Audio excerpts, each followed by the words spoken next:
ایک رکعت میں ایک سے زائد صورتیں پڑھنا، اس کا کیا حکم ہے؟ چنانچہ فرائض کی ایک رکعت میں ایک سے زائد صورتیں پڑھنا مناسب نہیں، تاہم جائز تو ہے لیکن یہ مناسب نہیں ہے۔ اور نوافل کی ایک رکعت میں ایک سے زائد صورتیں پڑھنے میں کوئی قباحت نقل نہیں کی گئی ہے۔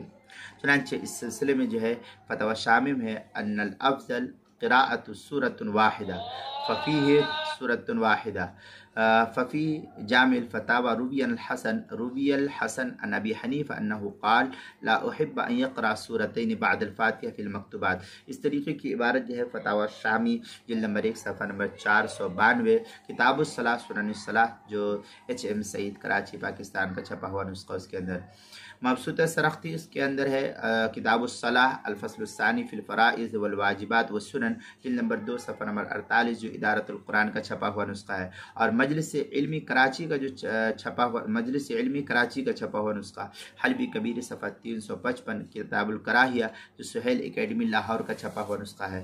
اسی طریقے سے فتاوی ہندیہ کے اندر ہے وَيَكْرَهُ تَكْرَارُ السُّورَةِ فِي رَكْعَةٍ وَاحِدَةٍ فِي الْفَرَائِضِ وَلَا بَأْسَ بِذَلِكَ فِي التَّطَوُّعِ۔ اس طریقے کی عبارت جو ہے فتاوی ہندیہ جلد نمبر 1 صفحہ نمبر 107 پر اس کو نقل کیا، کتاب الصلاۃ الباب السابع فیما یفسد الصلاۃ وما یکرہ فیہا الفصل الثانی فیما یکرہ فی الصلاۃ وما لا یکرہ جو مکتب رشیدیہ کوئٹہ بلوچستان کا چھپا ہوا نسخہ اس کے اندر۔ اسی طریقے سے نماز کے مسائل کا انسائکلوپیڈیا جلد نمبر 1 صفحہ نمبر 201 اور 202 پر بھی اس کو نقل کیا۔ حروف تہجی الف عنوان ہے ایک رکعت میں ایک سے زائد صورتیں پڑھنا، اس کے تحت جو اس مسئلے کی وضاحت نقل کی گئی، یہاں دیکھ سکتے ہیں۔